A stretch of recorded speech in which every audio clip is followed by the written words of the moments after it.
মানে ব্যাপারটা ভাবুন একবার। আপনি চাকরি পাচ্ছেন, কিন্তু নোটিফিকেশন আসছে কি যে আপনি চাকরি পেলেও যে কোনো মুহূর্তে আপনার চাকরি চলে যেতে পারে, এবং চাকরিতে আপনি নিযুক্ত হবার পরেও আপনি আপনার চাকরির উপরে আপনার কোনো রাইট থাকছে না। সেই নোটিফিকেশন চাকরি পাওয়ার আগেই আপনি পেয়ে যাচ্ছেন। অর্থাৎ আপনাকে জানিয়েই দেওয়া হচ্ছে আপনি চাকরি পাচ্ছেন ঠিকই, কিন্তু সেই চাকরির উপরে আপনার কোনো অধিকার নেই। কি সুন্দর! কমিশনকে একটা নোটিশ জারি করে এটি সবাইকে জানিয়ে দিতে বলেছে। কমিশন জানিয়ে দিয়েছে কোর্ট যা বলবে সেভাবে চলা হবে, এবং চাকরি থাকলে থাকবে, না থাকলে থাকবে না। আবার এই একই পরীক্ষা নিয়ে, যে পরীক্ষা কোর্টের অর্ডারেই হচ্ছে, যে পরীক্ষার গেজেট সুপ্রিম কোর্টে জমা পড়েছিল, সুপ্রিম কোর্ট অ্যাপ্রুভ করবার পরেই পরীক্ষা হয়েছে, সেই পরীক্ষা চলতে চলতে যারা এখন চাকরি পেতে চলেছেন তাদেরকেও হাতে একখানা চিরকুট ধরিয়ে দিয়ে বলা হচ্ছে যে তোমার চাকরি থাকলেও থাকতে পারে, না থাকলেও থাকতে পারে। ভাবুন একবার। কিন্তু কখনোই হাইকোর্ট বা সুপ্রিম কোর্ট কখনো কমিশনকে বলছে না যে হে কমিশন, তুমি এবার একটু লিখে দাও যে যদি কোনো দুর্নীতি ধরা পড়ে তাহলে আমি শাস্তি মাথা পেতে নেব। সেটা কিন্তু হচ্ছে না। এত লক্ষ লক্ষ বেকার মানুষ এবং 2016 প্যানেলের যোগ্য চাকরিহারা যারা, তাদের হাতে নোটিশ ধরিয়ে দেওয়া হচ্ছে যে আমার চাকরি থাকলেও থাকতে পারে অথবা না থাকলেও থাকতে পারে। মানে কোর্টের অর্ডার অনুযায়ী হবে। মানে তোমার যদি রেকমেন্ডেশন লেটার, অ্যাপয়েন্টমেন্ট লেটার হাতে পাও এবং চাকরিতে জয়েন করে ফেলো, তবুও তোমার চাকরির উপরে তোমার কোনো অধিকার নেই। এই ব্যাপারটা হচ্ছে তো মেনলি ওই 10 নম্বরের জন্য আর কি। ঠিক আছে, যে 10 নম্বরটা একটা বিরাট বড় ব্যাপার। 10 নম্বর, এই যে আগে যোগ হওয়া, ইন্টারভিউর আগে যোগ হওয়া, এটা তো একটা বিরাট বড় ব্যাপার। 1 নম্বরের জন্য মানুষ এদিক ওদিক, মানে চাকরির পরীক্ষাতে এদিক ওদিক ছিটকে যায়।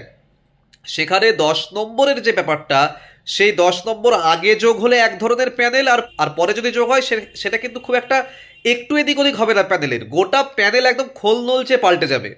প্রচুর ফ্রেশার ঢুকবে, প্রচুর ইন সার্ভিস আউট হয়ে যাবে। এটা খুব স্বাভাবিক ব্যাপার। তাহলে এই যে 10 নম্বরকে ইন্টারভিউয়ের আগে যোগ করে ভেরিফিকেশন এবং ইন্টারভিউ চলছে, এবং এখনো চলছে কিন্তু সেটা, এবং আবার ডেট দেওয়া হচ্ছে এবং চলতেই থাকবে, প্রসেসিং থামছে না। এবং আমি নিজেই বলেছিলাম যে নিশ্চয়ই কমিশনের মাথার উপরে নিশ্চয়ই কোনো একটা ছাদ আছে, বা শেষ বলে ছক্কা হাঁকানোর মতো কিছু একটা আছে, নাহলে তো তারা থামতো এরপরে। কিন্তু না, থামলো না, তারা কিন্তু চালিয়ে গেল। এবং সেই অনিশ্চিত ভবিষ্যতের দিকে আবার ঠেলে দেওয়া হলো যে চাকরি থাকবে কি থাকবে না। প্রথমত হচ্ছে এই যে অভিশপ্ত যে প্যানেলটা, 2016-র যে অভিশপ্ত প্যানেলটা, এই যে আবার যে তাদেরকে নিয়ে যে একসঙ্গে ফ্রেশারদের সঙ্গে যে সেকেন্ড এসএলএসটিটা হয়েছে, আমার মতে কোনো সুস্থ স্বাভাবিক মানুষের এই প্যানেলে ইচ্ছে করে আসার কোনো দরকার নেই। মানে যারা ফ্রেশার তাদের তো চাকরি লাগবেই, তাদের তো একটা চাকরি দরকার। তারা পরীক্ষা দিয়েছেন, খুব ভালো কথা। 2016 তারা আলাদা পরীক্ষা চেয়েছিলেন, হলো না, ঠিক আছে, একসঙ্গে পরীক্ষা হলো, ঠিক আছে। কিন্তু এই 2016 এবং ফ্রেশার বাদে যত ইন সার্ভিস আছেন, তারা দয়া করে এর মধ্যে আর নাক গলাবেন না। হাত জোড় করে রিকোয়েস্ট থাকছে আপনাদের কাছে, দয়া করে এর মধ্যে আর ঢুকবেন না। জীবন শেষ হয়ে যেতে পারে। 2016 বুঝছে, ফ্রেশাররা বুঝছে, আপনারা দয়া করে এসে ভিড় তো বাড়াবেন না। মানে দুটো কারণ, একটা হচ্ছে আপনাদের তো নিজেদের জীবন ধ্বংস করবেন না, আর দুই হচ্ছে আপনারা না আসলে ফ্রেশাররা চান্স পাবে, তাদের তো একটা চাকরি দরকার। তারপর দেখা যাবে, নাই বাবা থেকে তো কানা মামা ভালো। আজকে 10 বছর পরে আবার কোন দিন প্যানেল ক্যান্সেল হয়ে যায় সেই ভয়ে কোনো ফ্রেশার নিযুক্ত হবে না বা চাকরির পরীক্ষা দেবে না, তা তো কখনো হতে পারে না। তাদের তো খিদে আছে, তাদের তো পেটের ভাত দরকার, তারা আসুক, তাদের কিচ্ছু করার নেই। কিন্তু ইন সার্ভিস টিচাররা, 2016 বাদের ইন সার্ভিস টিচাররা, আপনারা এসে নিজেদের জীবনকে বিপন্ন করবেন না, নিজেদের জন্যও করবেন না, ফ্রেশারদের জন্যও করবেন না, বেঁচে যাবেন। আর এই যে এই প্যানেলটা 2016-র প্যানেল ক্যান্সেল হবার পরে কি হলো, বলা হলো যে আগের চাকরিতে ফিরে যেতে পারবে। আপনারা মনে মনে হয়তো ভেবে আসছেন, ঠিক আছে, যদি বাই চান্স আজকে থেকে 5 বছর বা 10 বছর পরেও যদি কিছু হয়, আমার তো আগের চাকরি আছে, তখন আপনাকে এই রায়টা যে এইভাবেই দেবে আর এই ফিরে যাওয়ার সুযোগ থাকবে, তারও কিন্তু কোনো মানে নেই। সুতরাং নিজেদের জীবনকে একদম প্রশ্নের মুখে ফেলবেন না, শেষ হয়ে যাবেন। এটা প্রত্যেকজন ইন সার্ভিস, 2016-র ইন সার্ভিস ছাড়া অন্যান্য সমস্ত ইন সার্ভিসদের, আপনারা যদি লোয়ার লেভেলেও থাকেন, উঠে আসার চেষ্টা করবেন না এই সেকেন্ড এসএলএসটির মাধ্যমে। পুরো অভিশপ্ত একটা প্যানেল। মানে আপনি চাকরি পেতে চলেছেন, আর লেটারে মানে আপনার অ্যাপয়েন্টমেন্ট লেটার, রেকমেন্ডেশন লেটার ইত্যাদি তো হয়তো নিচে ছোট ছোট অক্ষরে লেখা থাকবে যে আপনার চাকরি যে কোনো দিন চলে যেতে পারে কোর্টের অর্ডারে। কোর্ট যেদিকে যাবে সেদিকে আপনাদের চাকরি নির্ভর করছে, এবং আপনাদের চাকরি থাকলেও থাকতে পারে, নাও থাকতে পারে। তাহলে এর মধ্যে কেউ নিজেদেরকে ঢোকায় ইচ্ছে করে। আমি নিজে পাস কোর্সের টিচার, আমি 12 বছর আমার শিক্ষকতা হয়ে গেছে। আমি এই সেকেন্ড এসএলএসটিতে অবশ্যই বসতে পারতাম 11-12 যাওয়ার জন্য, কিন্তু আমি নিজে কিন্তু ওই প্যানেলে ঢুকে দিই, কারণ ওই গেজেট দেখে প্রথমেই তো সন্দেহ হয়েছিল, কারণ গেজেটে প্রচণ্ড এদিক ওদিক ছিল, যে কারণে আমরা পরীক্ষার আগের দিন রাত্রিবেলাতেও আমরা কিন্তু ভেবেছিলাম যে পরীক্ষা হবে না, কিন্তু পরীক্ষা হয়েছে।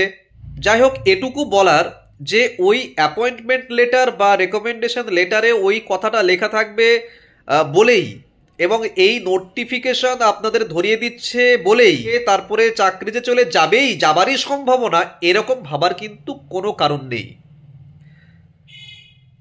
হ্যাঁ, ওটা একটা ওয়ার্নিং দিয়ে রাখা হচ্ছে যে ভবিষ্যতে কিছু হলে আপনাদের তরফ থেকে যে ব্যাপারটা সেটা অনেকটা উইক হয়ে যাবে, মানে আপনাদের আগের থেকে ইনফর্ম করে রাখা হচ্ছে। তার মানে কি আপনি কোর্ট কাছারি করতে পারবেন না? অবশ্যই করতে পারবেন, কিন্তু ব্যাপারটা উইক হয়ে যাবে আর কি, যে আপনাদের আগে থেকে তো ইনফর্ম করা আছে। তার মানে এই নয় যে আপনারা কোনো কোর্ট কেস বা কোনো স্টেপ নিতে পারবেন না।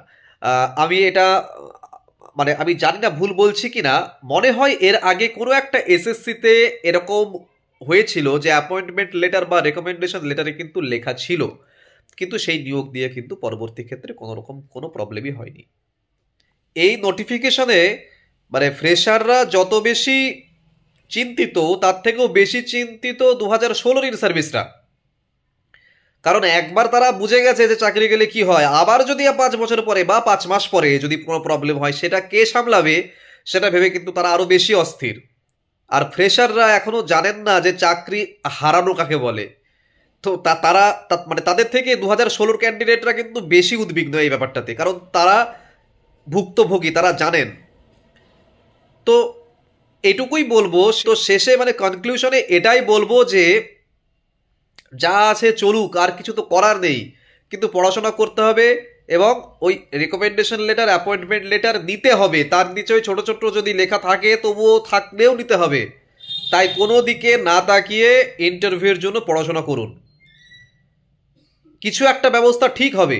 2016কে বারবার বলছি যে 2016 ক্যান্ডিডেটদের যে আপনাদের একটা ব্যবস্থা ঠিক হবে, মানে আপনাদের আবার পুনর্নিয়োগ করতে সরকার বদ্ধপরিকর। এটা আমি বলছি না যে আপনাদের উপরে সবাই সিম্প্যাথেটিক, তা বলছি না। আমি এটুকুই বলতে চাইছি যে আপনাদের স্বার্থ দেখা হবে, আপনাদের স্বার্থ দেখবে, ঠিক আছে? আমাদের ছোট মাথায় হয়তো সেগুলো ঢুকছে না। এবং ফ্রেশারদের বলছি, ফ্রেশাররাও 9-10-এ কিন্তু প্রচুর চাকরি পাবেন, এ নিয়ে কিন্তু কোনো সন্দেহ নেই। ইন্টারভিউটা ভালো হতে হবে, ইন্টারভিউ যদি খারাপ হয় তাহলে সব গেল। মানে আমার সব কিছুই ঠিকঠাক থাকলো, কোর্টের অর্ডারও ঠিকঠাক থাকলো, সব কিছুই আমার অনুকূলে থাকলো, শুধু আমার প্রিপারেশনটাই ঠিকঠাক থাকলো না, যে কারণে ইন্টারভিউ ভালো হলো না। এটা করবেন না, ইন্টারভিউ খুব ভালো করে দিন। এবং মনে রাখবেন একটা জিনিস, যে যতই বড় হোক রাত্রি কালো, জানবে ততই কাছে ভোরের আলো। মেঘ কাটবে, রাত্রি কাটবে, ঠিকঠাক হবে আজ বাদে কালকে সব কিছু। প্রত্যেকে মন দিয়ে পড়াশোনা করুন। এটি আমার ফোন নম্বর। আপনাদের প্রয়োজন মতো যে কোনো ইন্টারভিউ সংক্রান্ত যে কোনো পরামর্শের জন্য এবং কোনো প্রশ্নোত্তর তৈরি করে দেওয়ার জন্য আমাকে হোয়াটসঅ্যাপে নক করতে পারেন, কোনো অসুবিধা নেই। একটাই কথা বলবো সবাইকে, কেউ খারাপভাবে নেবেন না, প্রচুর কল আসছে তো রোজ। ইন্টারভিউ সংক্রান্ত কোনো প্রয়োজন ছাড়া অন্য প্রয়োজনে প্লিজ ফোন করবেন না বা হোয়াটসঅ্যাপ করবেন না। মানে কাট অফ কত, অথবা ভেরিফিকেশানে কি কি লাগছে, বা এটাও কি নিয়ে যেতে হবে, হ্যাঁ, অথবা ধরুন এরকমও মানে এই ভুলটা হয়ে গেছে কি করা যায়, এই উত্তরগুলো আমার সত্যি সত্যি জানা নেই। আমার যে পরিধি সেটা খুব সামান্য, যেটুকু পারি সেটুকু ইউটিউবের মাধ্যমে দেওয়ার চেষ্টা করি। সেই সংক্রান্তই যদি কোনো প্রশ্ন থাকে বা আমার দ্বারা মনে করেন আপনি যে আপনার উপকার হতে পারে কোনো কিছু তৈরি করে দেওয়া, সেগুলো সবাইকেই দিচ্ছি।